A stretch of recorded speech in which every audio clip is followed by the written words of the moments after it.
people funnel in. And we do record these webinars, so.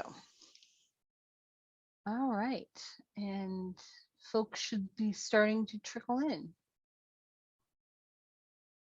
All right. Hello, everybody. I can see folks are joining us now as you trickle in. Welcome, welcome to February's meeting of CSINext. We've got a fabulous presentation with Dan Barringer that's coming up in just a few minutes. And I'm just going to talk about a few things that are coming up while we give it 5 minutes or so to let people trickle in. I'm looking at folks who are joining us. It's so wonderful to see all of you. Next month, just to make a note of it, and you should be seeing hopefully an email announcement of this very soon, we're going to have one of the gentlemen from AWI is going to present their new wood casework standard to us. So we'll be one of the first people that receive this presentation. So that should be really good because I don't know about you guys, but I always find casework standards to be a little bit confusing and a little bit frustrating sometimes. But at the same time, they're incredibly important to make sure you get what you want and your client is getting the quality that they need. All right. And as you're seeing on the screen, as sort of waiting for folks to join us, we've announced we've given a scholarship.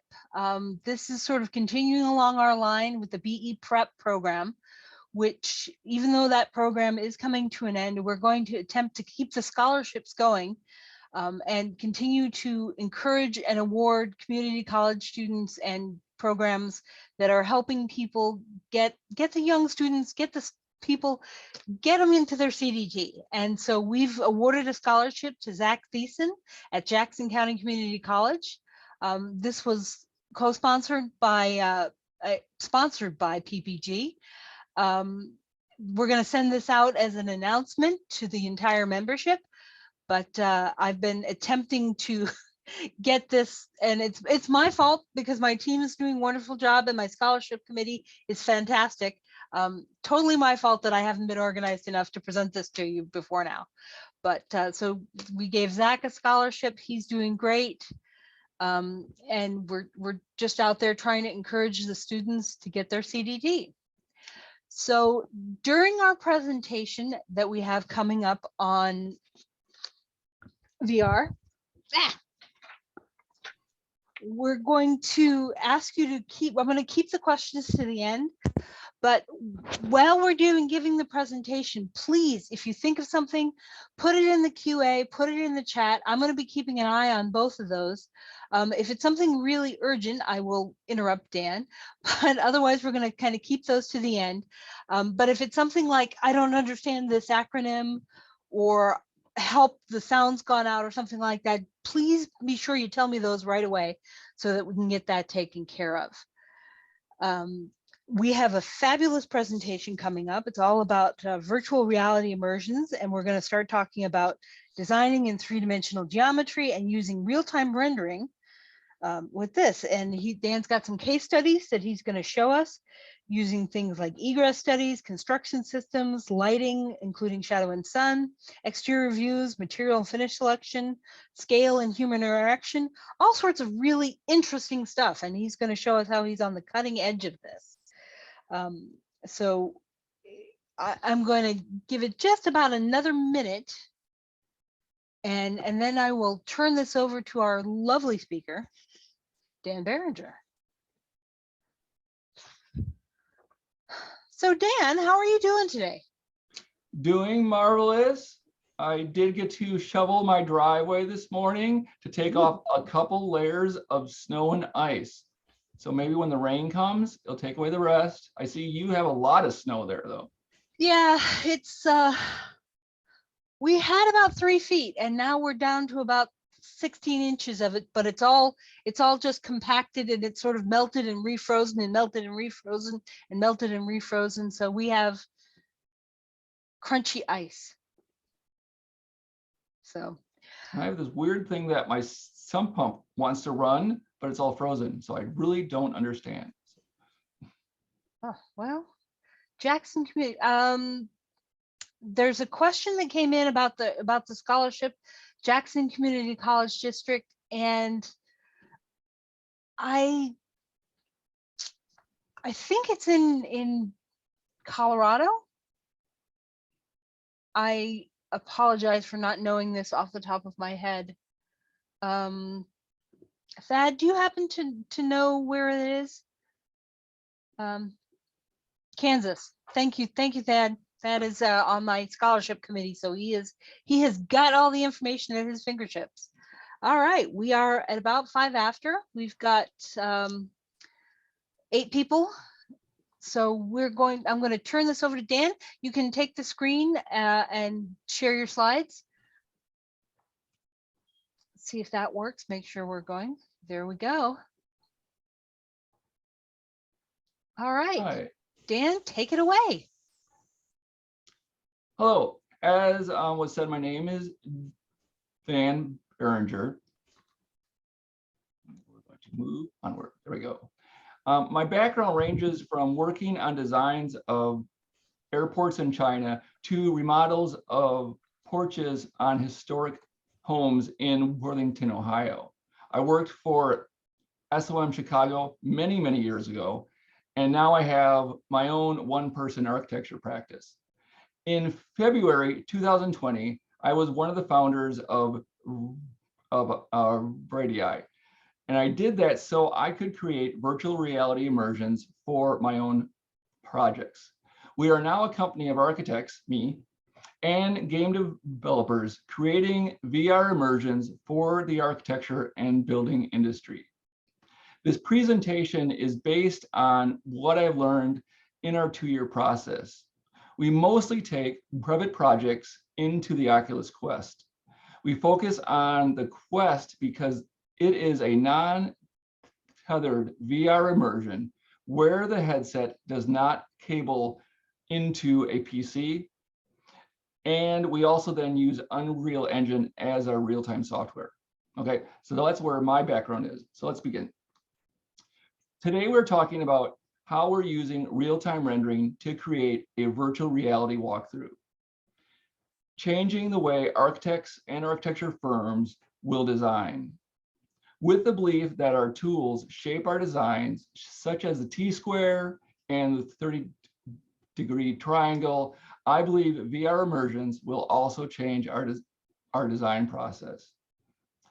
I will give you an understanding of the technical side of real-time software to help you decide how VR can be used in the architectural practice and what you are looking for when selecting software and developing a project for VR.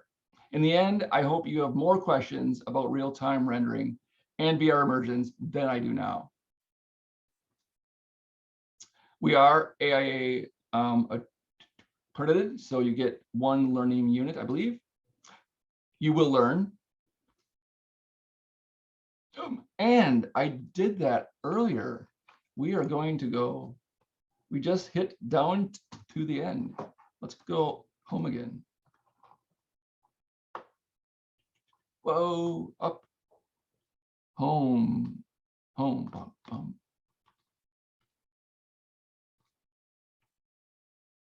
There we go. Wow. You know, out of the times I did this over and over again, that never happened. That sounds about par for the course. We're gonna do this slowly now with my finger. So I see 2 categories of software, BIM and real-time. Architects use BIM software to create construction documents and living building models, okay? BIM software is precise, it is fat, and the graphics program is where you link your text to the geometries. Game developers use real-time software to create video games. Real-time software are more squishy, their purpose is to streamline the graphics, and they are more programming based. There are 2 major players of real-time software. I use one of them that is what I'll be actually diving into. And the software that I use comes with all the bells and whistles and all the issues. There are now many issues that are being addressed by other real-time softwares that are now filling the gaps between the gaming world and the architecture world. In BIM software, you can sit and watch an image render line by line. While it used to take hours to do a render, it still takes minutes. Real-time renders faster than the eye can detect. A new image is before your eye instantaneously. As you move your head looking for an exit, as you're opening a door along your egress path, as you're picking up a plate at a steam table, as you're jumping up on the furniture and dancing, real-time software renders oodles of frames so the VR movement looks real. The biggest struggle in real-time software and VR is keeping the draw calls down so that you're under 60 frames per second. Let's go over some new terms as I just used for architects. Architects use the word model for entering the entire building. Gamers use the word model for just a single object. So I will be using the word geometry as a term for the rest of this presentation instead of the word model. In creation of VR immersions, you have what you do before you put on the headset and what you do after you have the headset on. Before you have on the headset, you bake the project, which is also called building. These are things you see in the VR immersion that do not change. More baking increases design time before you put on the headset and reduces the number of draw calls. Draw calls happen while you have on the headset. More draw calls are because the geometry is more detailed, as in stair railings or grills, higher quality finishes, as in chrome, glazing, stone, moving doors, changing lights, shadows, and also seeing a lot of geometry that is possibly far away. Time is measured in ticks. How often an action happens in VR immersions and how often you check to see if something is happening. As an example, if you think of an analog clock on a wall and you have the second hand going by or ticking by every second, in 10 seconds, you'll have 10 ticks. Now, if you're in that VR immersion and you're looking at that clock and it's there and then it moves 10 seconds all at once, you reduce your number of draw calls because you have now only moved it once. Real-time software is different than BIM software. It is more complex and it's just different. It has new commands. It has different commands with these same actions in the end, like they both zoom, but you now have to know how to zoom in two different softwares. And they use different terms. The level of the complexity of your VR immersion determines the complexity of your real-time software. Many new real-time softwares, as I said, are on the market for architecture, focusing on certain aspects of what is possible with larger real-time softwares. These provide a grouping of features for architects instead of the entire bucket of possibilities, allowing a simpler interface. So, how do we use real-time software? The old saying, don't model the screw, is the same with VR. Determine the purpose of your VR immersion and how it is assisting you in your design. Are you creating your VR for understanding your egress paths and your stairways and how you're walking through the space? Showing clients materials and finishes as they move from space to space and how the finishes interact with each other visually? Are you understanding the furniture and the equipment as in walking around it, picking up objects off of it, taking out a plate or chopping up food on a kitchen area? Or are you experiencing the spatial volume of the space? We are currently working on how to actually add sound into the space. So as you move from room to room, you will hear how this sound changes, or as you go behind an object in the space, how it becomes more muffled in that. With VR, the senses and the additional senses, which you don't get in an animation or still image, is just increased. After you start down the path of using real-time software, you need to consider how much you are devoting to BIM and how much time you're devoting to real-time software. How much time is needed to develop your real-time geometry to the level, quality, and actions you need. And I add the word actions because in real-time software, it is more than just a still image. Things move, objects can be interacted with. Oh, it did it again. It hates me. This is all It's all good. Don't panic. We're here. Panicking, but something went wrong with my mouse.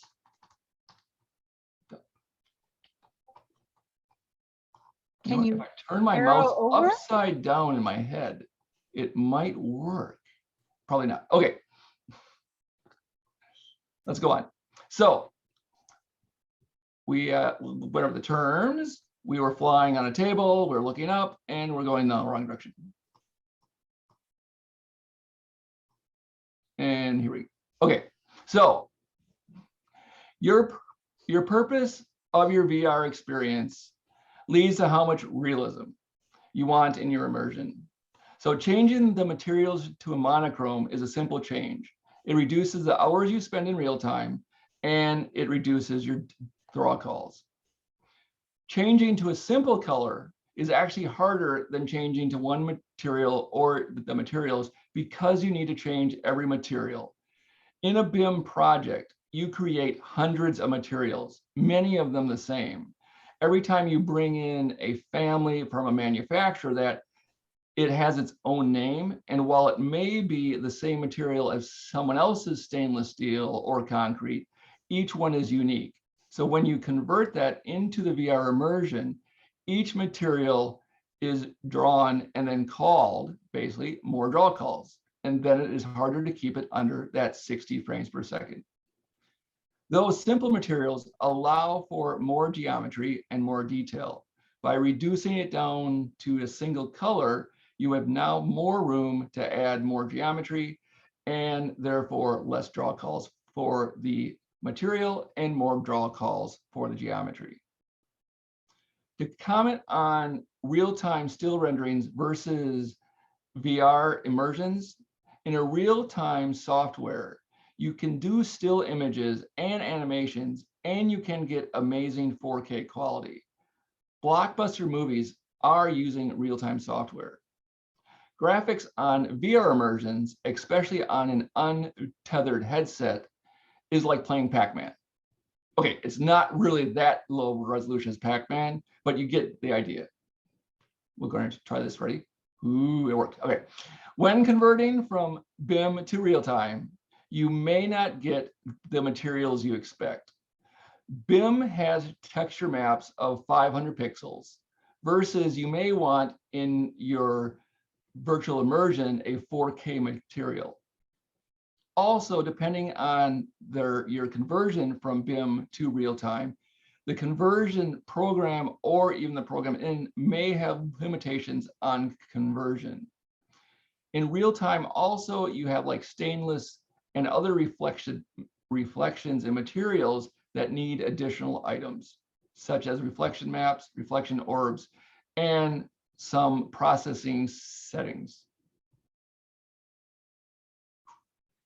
Pixelization and funky redraws in virtual reality may be due to your BIM origin.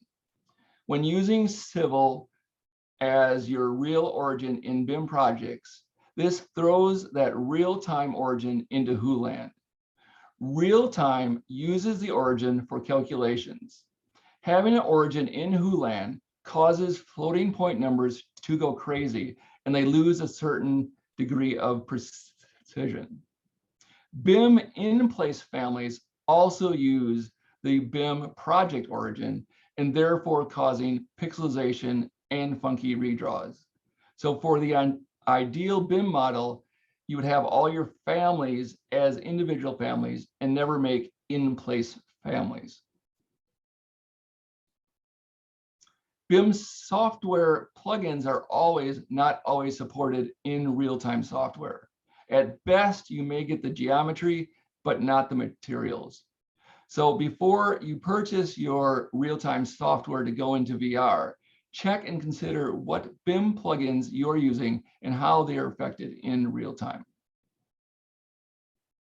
While you are in BIM projects, you may have geometry for light fixtures, but it may not have the lighting photometrics, or the photometrics may be wrong due to what your electrical engineer is specifying. Real-time softwares also are not engineering lighting softwares. They are more fuzzy. However, lighting becomes more important as part of the design in real-time renderings because you are changing rooms and corridors and spaces, and therefore you want that to reflect the light levels within a space to give you a realistic atmosphere. Also, the conversion again out of your BIM into real-time may not be as clean as you hope. Most likely, you will need to adjust your lighting once you've entered the real-time software. When the lighting is important, decide if you're creating your luminaires in the BIM software or in the real-time software. When lighting is not important, you may want to create in the VR a general lighting level without shadows. Remember what is important? Less draw calls. So no shadows, you have less draw calls and faster performance. How much time do you need for design in real-time software? You have the designing time, you have tweaking time, and then you have your bake/building time, which is also includes putting the software into the headset. Currently, there is little design time done in real-time software for architects, though you could add furniture and other accessories in real time, select your materials, determine your light levels, and a good use of real-time software is vegetation. Vegetation geometry in real-time softwares is far more realistic than in BIM. You can do a lot of tweaking in projects in your real-time software by adding components to help the baking and processing time reduce, therefore reducing draw calls. These include changing materials, adding reflection globes, pre-computation boxes, adding decals, adding moving objects, adding a fire extinguisher, adding hinges to doors, adding sliding doors, adding sliding to drawers, adding physics and gravity, because in real time you do have gravity and you can pick up objects and then you can drop them on the floor. And just reducing the complexity of the geometry, which we'll get to in a moment. The build is selecting project settings correctly. And then you click and you wait, and then it processes everything to actually squish it all so it can get onto a VR headset. This can take actually minutes up to hours, depending on the complexity of your model and also the real-time software you're purchasing. Most architecture is boring. So back to why are you creating your VR immersion? For understanding egress, you may need the geometry only that affects that walking path. For understanding an entry hall, do you need the geometry of the closets? Do you need the geometry above the ceiling tiles? Though in a virtual reality, you could put a ladder in the space, walk up the ladder and look above the ceiling, which would be very cool. You also may have added a toilet in your VR, but you only added the tank and you may have to come back and add a toilet seat because in VR, once again, you see everything you walk by. You can truly see and experience egress through a building in VR. You can locate where the exit signs are. You can see if there's obstacles in the way of seeing those. You can turn your head side to side and really decide on that path as you walk what would you really walk if there was a need to egress. Also, the door swings. The important thing on doors in VR is when you add a hinge to make a door swing, you have to have your door and your frame as two separate geometries. Many programs out there add it all as one in BIM, and therefore, if you rotate or hinge your door, the frame moves with it. So you have to consider how you're building your geometry in BIM if you're going to make it move and react in real time and VR.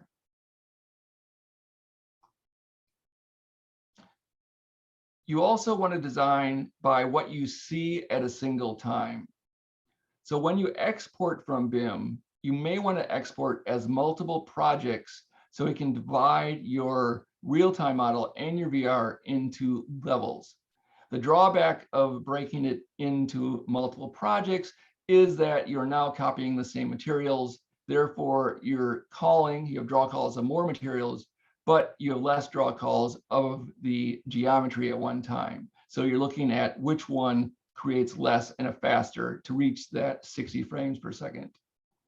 In real time, you have levels, and the levels are like transporting through a portal from one place to another. This reduces, as I said, the draw calls because you are only now looking at the geometry at that level. So is your levels basically every floor, or can you break up a floor into multiple levels because you can't see all the stuff way back there ever?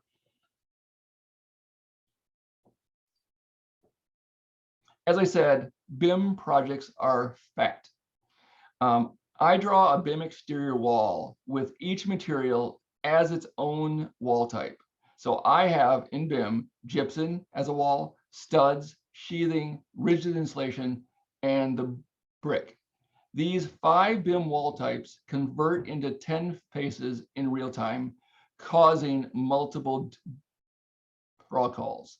So it is important when you're looking to take your drawing into VR through the real-time software that you reduce your geometry into a more simpler form if you need a faster performance.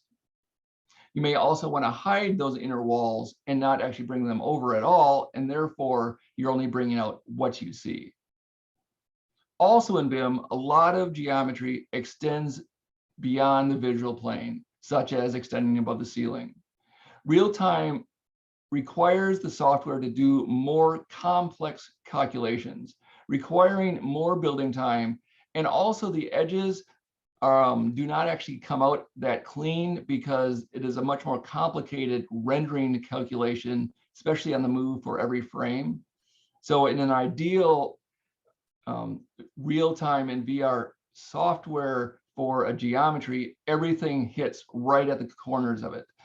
This is what you'll see in actually video games. Architecture, you have to play with how much it is to actually follow your BIM model and how much do you need to clean up to actually make it move smoothly. Furniture families can be highly detailed and be loaded geometries with 100,000 polygons for a chair, and that can equal like 300,000 triangles.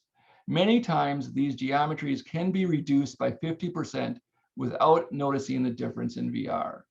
The VR program that I use actually has a command that says reduce the geometries of this object. The only thing is now you're looking at more design time in the real-time software to go on into each one and click and say reduce. You need to look at how geometry types convert from BIM to real-time. When looking at an opening in a wall type, you may convert the edges of the wall rendering to show the core materials. So instead of having that beautiful wall material go across and then into the opening, you'll get the plywood or whatever on the inside of the opening. And what this means when you're converting materials, you also are now converting over more materials than you may need or want to see. So think of what you want in VR versus what you want in your construction drawings so that when you convert over, you can easily hide and decide what is converting and what you just do not need in VR. So design construction for reality. The laws of physics say that two objects cannot occupy the same space at the same time. A still image renders a selection of one, what is there? VR, which is the same as animation. Here, we can do it once again. Ready?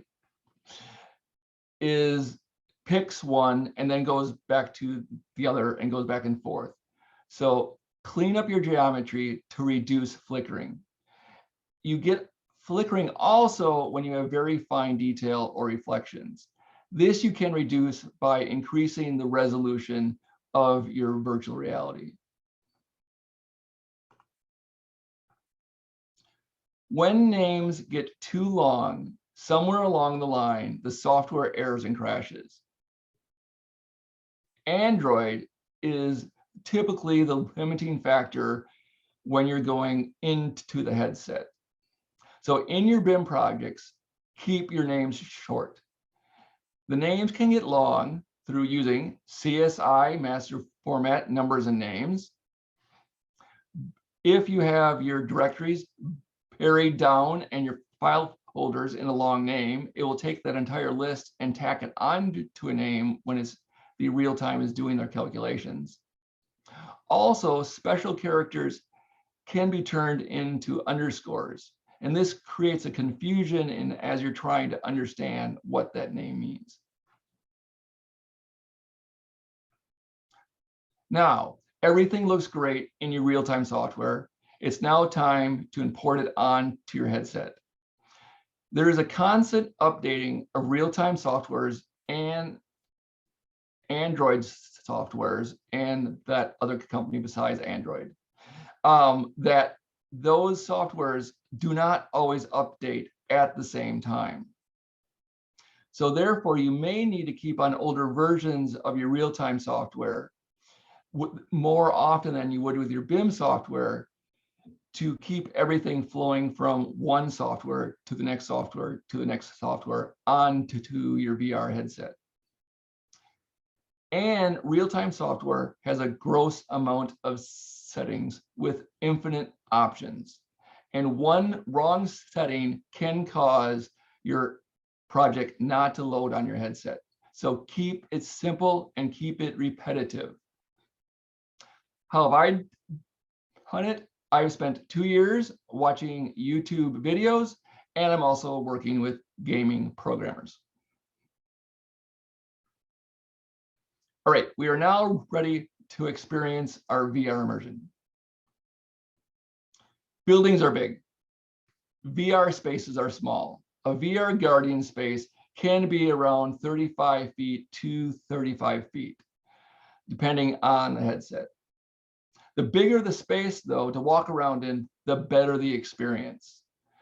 What we have done on some of our projects is we have actually turned off the garden and we've had a person walk with a person with a VR headset, allowing us to walk large rooms.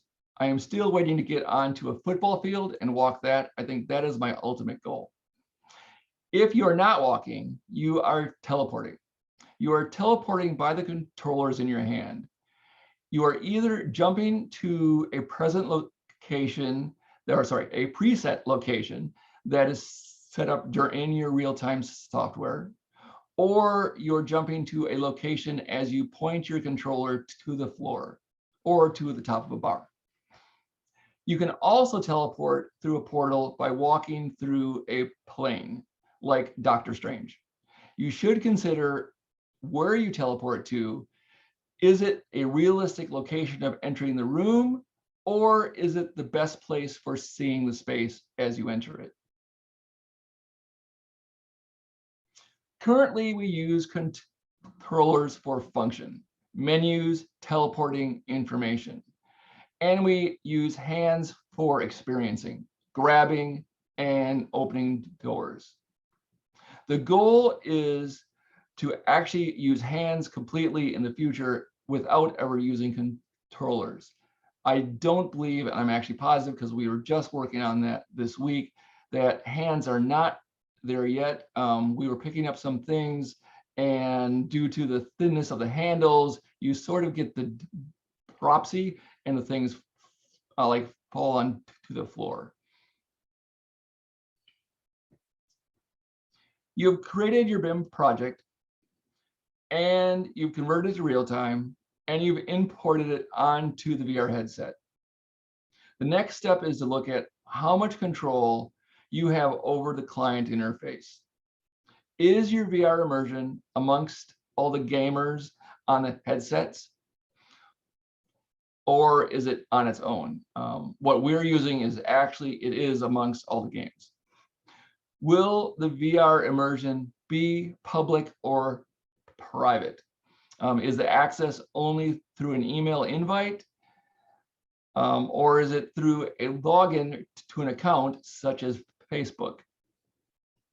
And what is the process if you want your VR immersion to be a public display? A public VR may require a long review time, and the process may need to meet gaming standards. All right, that was a quick through what VR is. So I'll go over a quick summary, and then we can go into questions if there are any.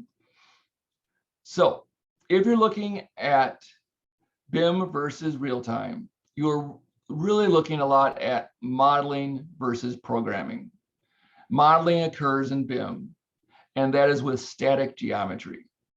And you're also adding then text attached to that geometry. Programming occurs more in real time, making items change or move, improving the performance, controls and movement, exporting, importing to your headset are more of a programming task than an actual modeling task in your real-time softwares. There is programming in BIM softwares like Dynamo that can assist you in cleaning up your materials, hiding elements, and formatting identities for when you bring it over into real time so that you can bring it into your VR headset.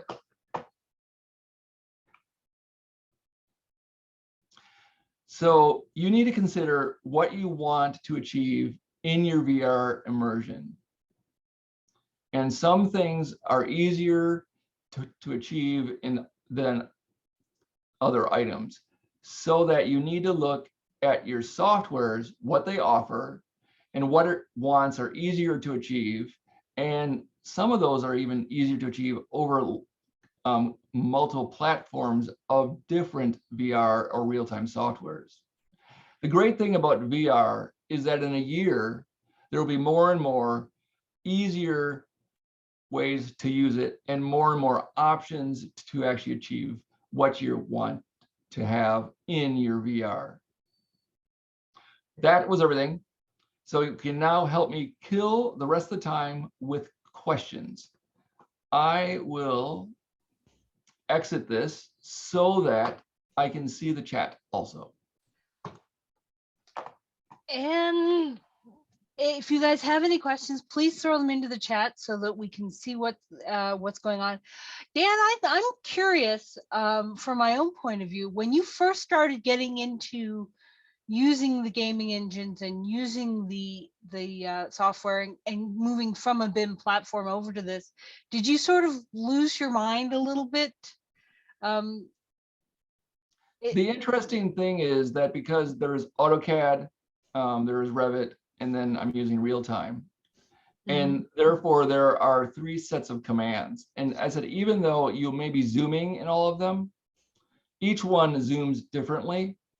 So in my own headspace, I now have a section for the modeling BIM, and I have a section for the real time, and I have lost my 2D CAD section because the memory to actually remember all those. And that's the important thing, is when you're looking at hiring people, what do they know? And it is much more that you have to know some of the programming stuff also in real time, and the whole different set of elements. Yeah. Now, do you use these with your own clients and you walk them through the projects, or I'm just curious, how have your clients reacted to this? So there are two types of virtual realities which we are doing right now. One is there's a building and you're doing the whole thing. I have two actually residents I have actually designed myself and then taken into BIM also. One of the houses is 10,000 square feet, one is 15,000 square feet. So on the 15,000 square foot house, I have met with the client much less in person because I can now take the changes, then I will do some 2D still renderings. And then because I'm building it all in BIM, I then convert that over into real time and I send her, or basically upload the model. She then downloads it onto her own headset and she walks around the space and then she gives me comments back. And especially in houses, there it is a much more, understanding of what the space looks like. There's also, I think, a much more ability for the client to say, whoa, I don't like that at all, and make changes, where in the past they wouldn't have ever noticed it until it was built. So your time as an architect also grows because they are now able to actually understand and comment on more of it. Then the second one we're doing equipment for a restaurant equipment manufacturer.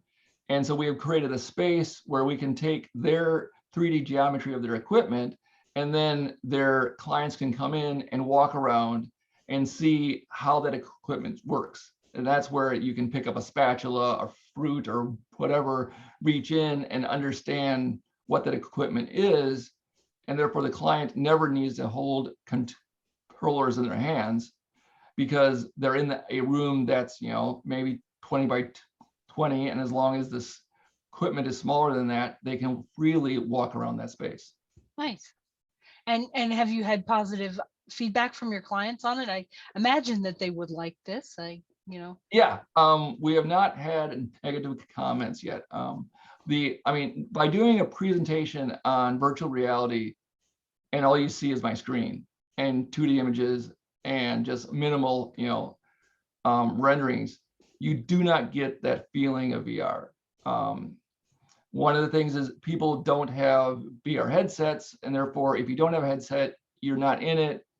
So if you're doing it, you need to have a headset, and then you can go and start doing it. The experience is amazing. The hard thing, as I said, is really making that model, clean and small enough that you can actually do it fast enough and move around fast enough in that VR.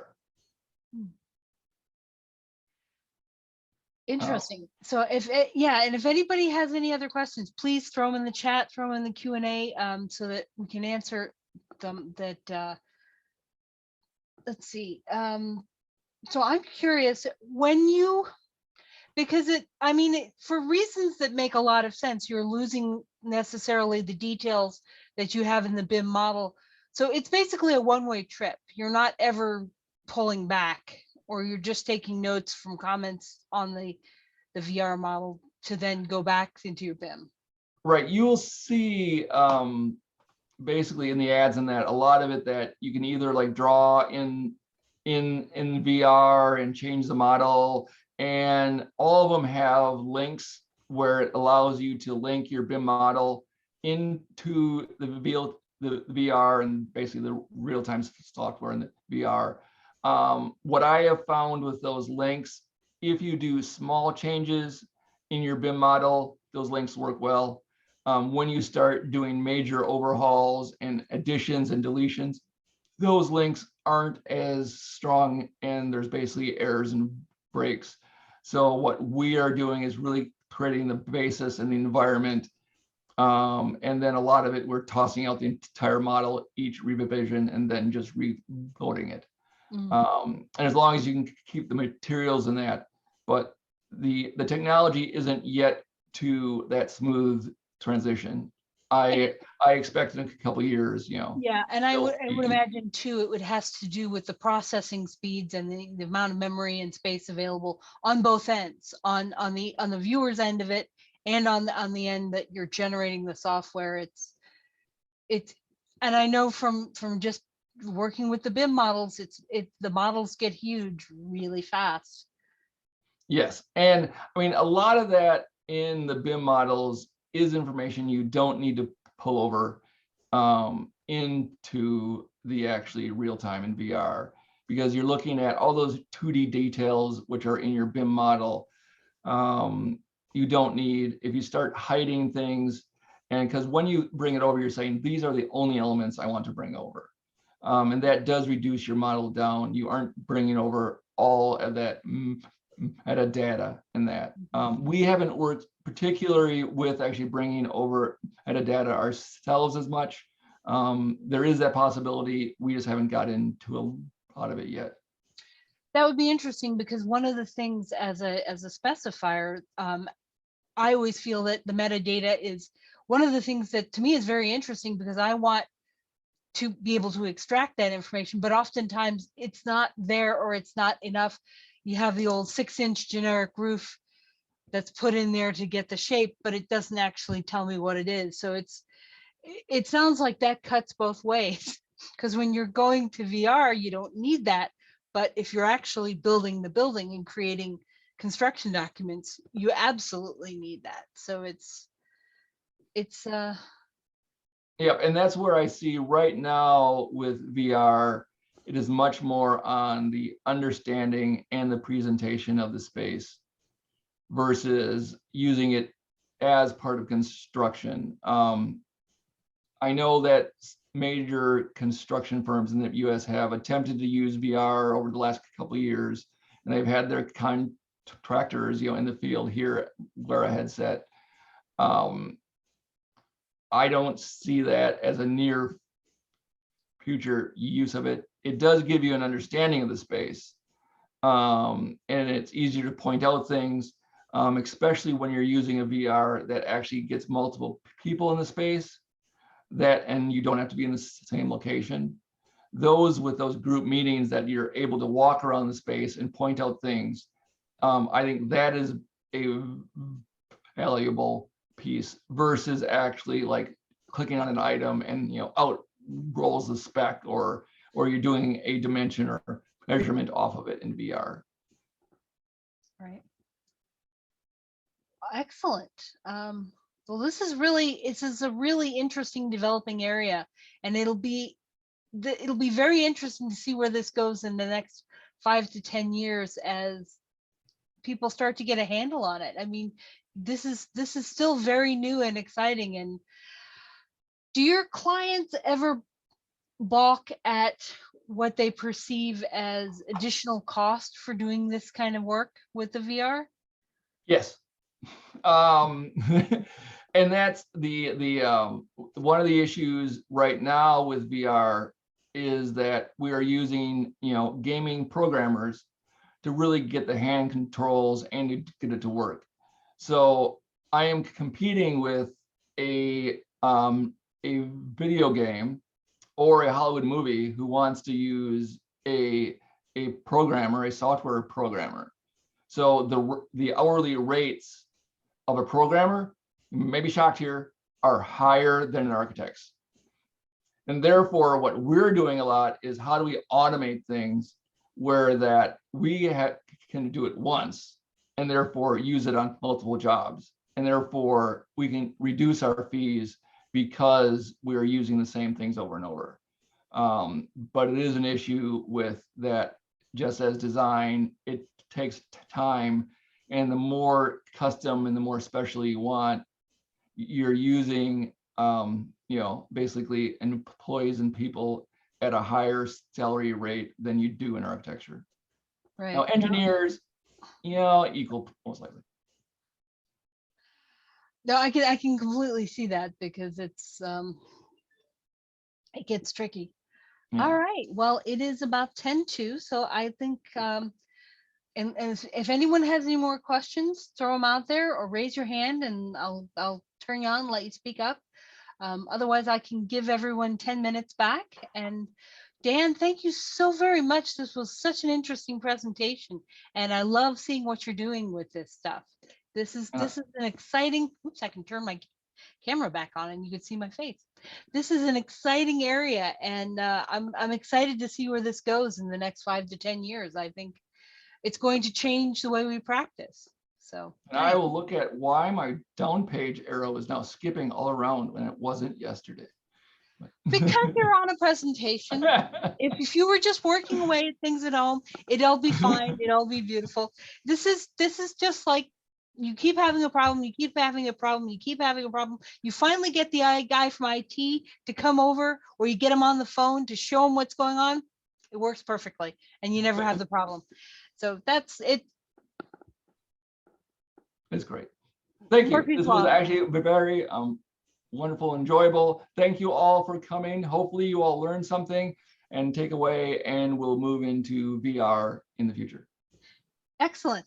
Thank you again. Thank you to everyone for attending. Please come see us next month, where we're going to be talking about casework, the new casework standard from AWI, and it should be a pretty good and interesting presentation.